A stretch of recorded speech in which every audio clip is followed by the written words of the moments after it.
بالعبادة. الصلاة والسلام على رسول الله وعلى آله وأصحابه ومن تبع هداه أما بعد.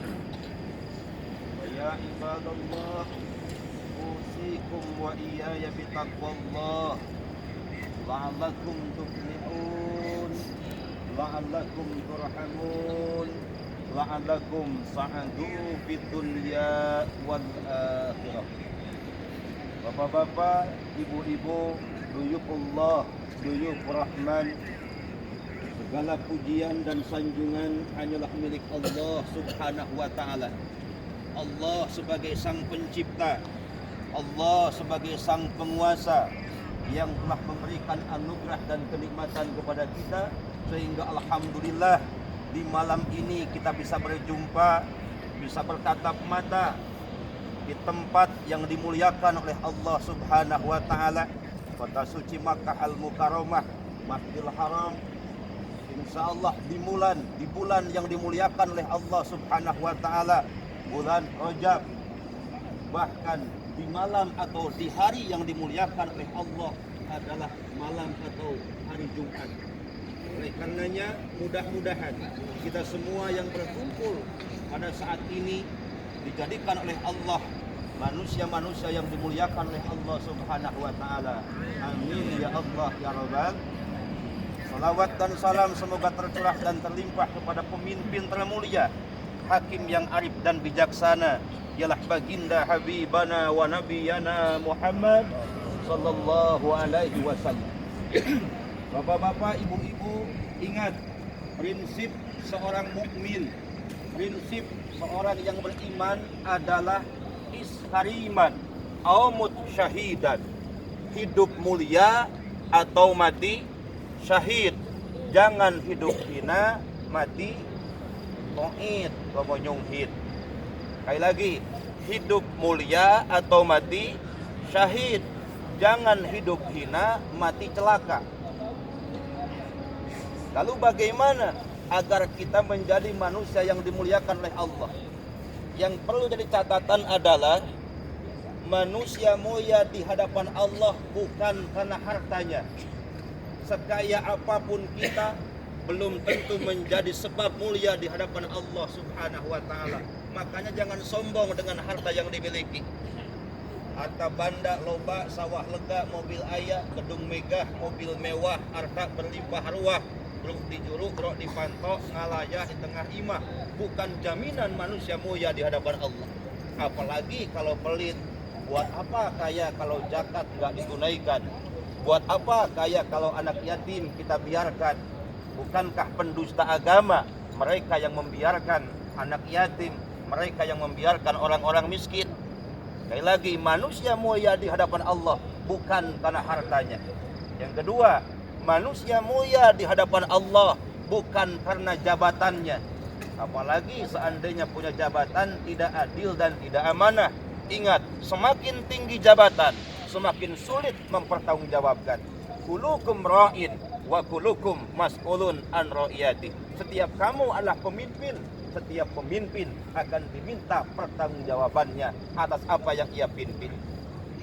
Yang ketiga, manusia mulia di hadapan Allah bukan karena penampilannya. Segagah apapun penampilan bapak, secantik apapun penampilan ibu, bukan jaminan mulia di hadapan Allah. Apalagi kalau penampilan dijadikan kesombongan. Ingat, penampilan itu sementara ibu ya. Ketika muda imut-imut, nanti juga jadi amit-amit. Dulu ketika muda denok, montok, rambutnya gomplok, nanti mas sudah nenek-nenek, untuk nake cawek wok, balik di pengajian terjeduk karena temok coplok. Ketika bayi disebut balita yang sangat lucu, 17 tahun menjadi gadis lugu, berwajah cantik nan ayu, banyak yang rindu, banyak yang mau. Ya, betul nggak Pak?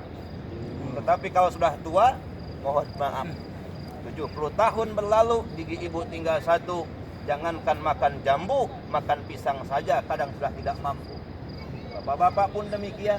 Ketika masa muda punya badan yang sehat, tenaga yang kuat, pikiran yang cermat, aktivitas cepat dan akurat. Tapi mohon maaf ketika sudah tua, ketuk tilu, genang dua, erloji geus muter deui, untuk tilu tinggal dua, nu hiji tos unger. Tetapi manusia mulia di hadapan Allah itu adalah satu, kalau saya percepat, dengan ilmu yang bermanfaat. Dengan ilmu yang bermanfaat. Makanya mudah-mudahan kajian-kajian dari guru kita, dari Kiai Haji Hussein Sulaiman, kemudian dari para ustadzah yang lain, mudah-mudahan itu menjadi kita memiliki ilmu yang bermanfaat. Amin. Amin ya Allah ya Rabbal. Yang kedua, manusia mulia adalah dengan ibadah yang giat. Ingat, manusia mulia itu dengan ibadah bisa mulia. Manusia mulia bukan karena dagingnya, mohon maaf, bukan karena kulitnya. Kalau hewan bisa jadi, sapi lebih hebat kalau gemuk. Tapi manusia tidak. Manusia mulia dengan ibadah yang dilakukan. Apalagi malam ini alhamdulillah kita sempatkan qiyamul lail, kita sempatkan untuk berdoa, ya, dan banyak lagi ibadah-ibadah yang lainnya, mudah-mudahan diterima oleh Allah Subhanahu wa taala. Amin. Yang ketiga, manusia mulia di hadapan Allah adalah karena derajat takwa di hadapan Allah Subhanahu wa taala. Inna akramakum indallahi atqakum. Sesungguhnya yang paling mulia di antara kamu semua adalah yang paling bertakwa. Dan ingat, al-jannatu, surga itu dicadangkan, diperuntukkan bagi orang yang bertakwa. Surga bukan buat pembimbing kalau pembimbingnya enggak takwa. Surga bukan buat ustadz kalau ustadznya tidak takwa. Surga bukan buat bapak-bapak. Surga bukan buat ibu-ibu. Surga bukan buat jamaah umroh seandainya semuanya tidak bertakwa. Tapi ustadz pembimbing, tetapi bapak ibu semuanya dijamin masuk surga seandainya takwa di hadapan Allah Subhanahu wa taala. Sudahkah kita bertakwa? Sudahkah kita bertakwa? Ada hanya Allah yang tahu siapa di antara kita yang paling bertakwa. Enggak jaminan pakai gamis, enggak jaminan pakai peci. Mungkin bisa jadi takwa yang paling ujung yang paling ada Allah yang tahu, tapi minimal kita tahu tanda-tanda.